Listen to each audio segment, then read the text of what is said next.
KTP itu seperti apa sih? Lah kalau masalah KTA mesti punya apa enggak, saya enggak tahu. Tapi bahwa dia ditugasi oleh partai untuk menjadi presiden, berjuang meraih sebuah kekuasaan untuk kesejahteraan. Kalau ada skenario untuk ke depan bahwa ada upaya untuk kecurangan itu dipaksakan. Iya. Kita melihat begitu banyak orang mencaci maki dia, memfitnah dia dengan berbagai macam bahasa. Dan dia tertawa-tawa dan dia tidak membalas. Terus kenapa dia buat ini sama kita?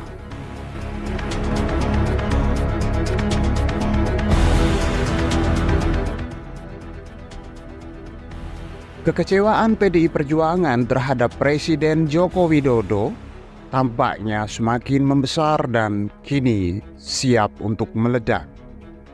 PDI Perjuangan kini bahkan mulai membenarkan narasi-narasi negatif yang dulu pernah dilontarkan pihak-pihak lawan kepada Jokowi. Posisi PDI Perjuangan yang selalu paling depan menghadang, membendung, dan mengkanter setiap serangan terhadap Joko Widodo kini telah berbalik arah. Tidak saja membiarkan Jokowi diserang, tapi juga ikut dan terlibat menjadi bagian dari penyerang Jokowi, terutama setelah kasus di Mahkamah Konstitusi.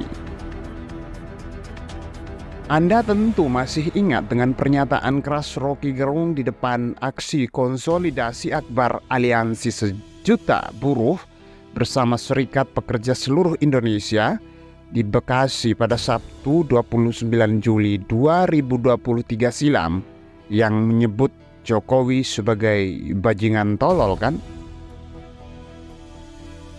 Akibat pernyataan itu, Rocky Gerung sempat dilaporkan oleh PDI Perjuangan ke polisi.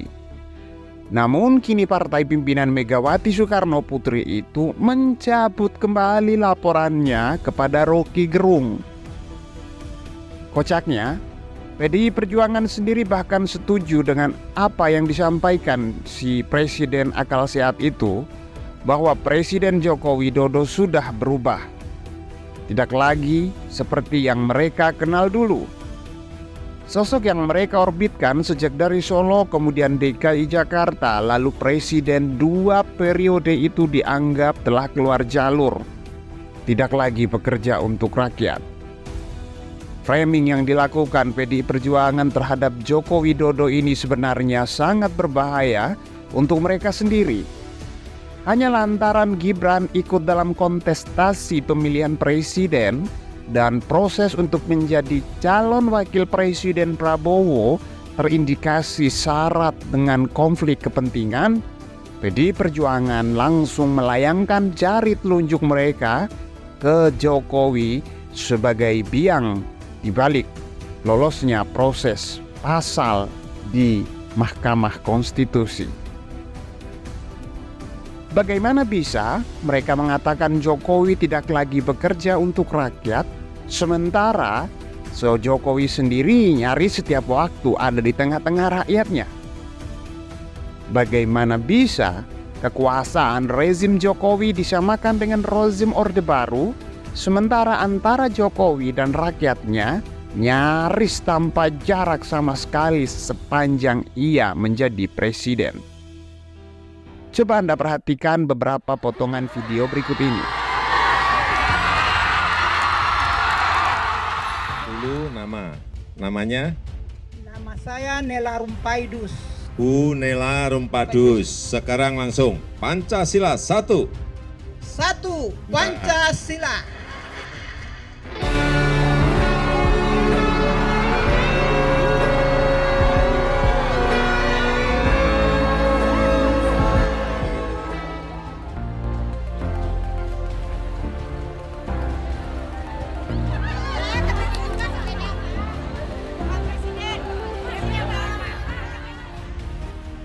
Dan betapa konyolnya saat mereka menyadari telah terjadi kesalahan yang dilakukan oleh Rocky Gerung atas pernyataan bajingan tolol yang kemudian membuat publik heboh karena terdapat penghinaan terhadap presiden dan mereka kemudian melaporkannya.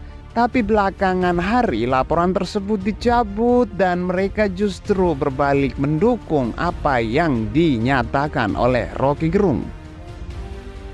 Sinetron macam apa yang sedang mereka mainkan?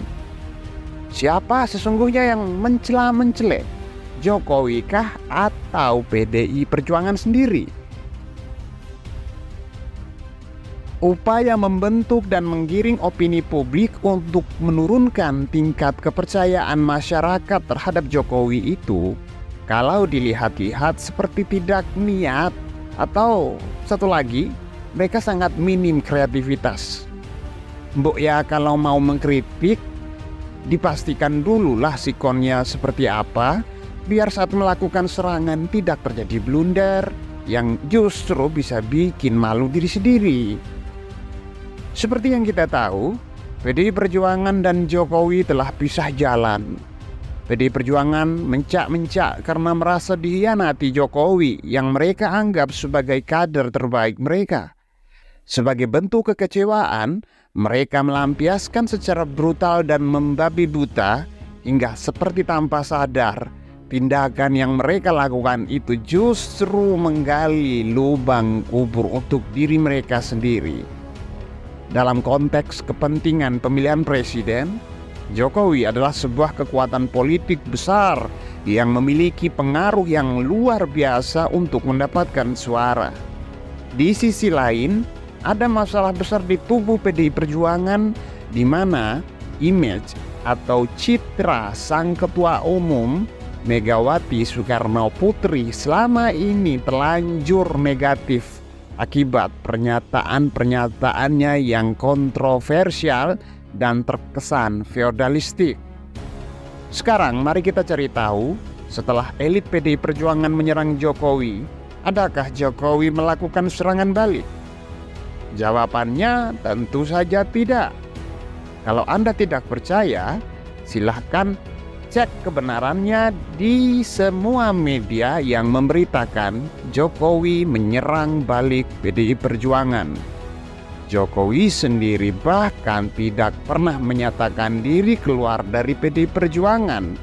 Dan PDI Perjuangan sendiri hingga hari ini tidak pernah mengeluarkan sanksi kepada Joko Widodo.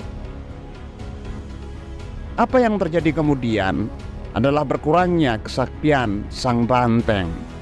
Berkurang amat sangat jauh. Jadi, apakah karena tidak lagi sejalan dengan PDI Perjuangan, Jokowi tidak lagi bekerja untuk rakyat seperti kata mereka? Coba tulis pendapat Anda di kolom komentar. Ya, ya, ya. Oh senang Pak, sangat senang.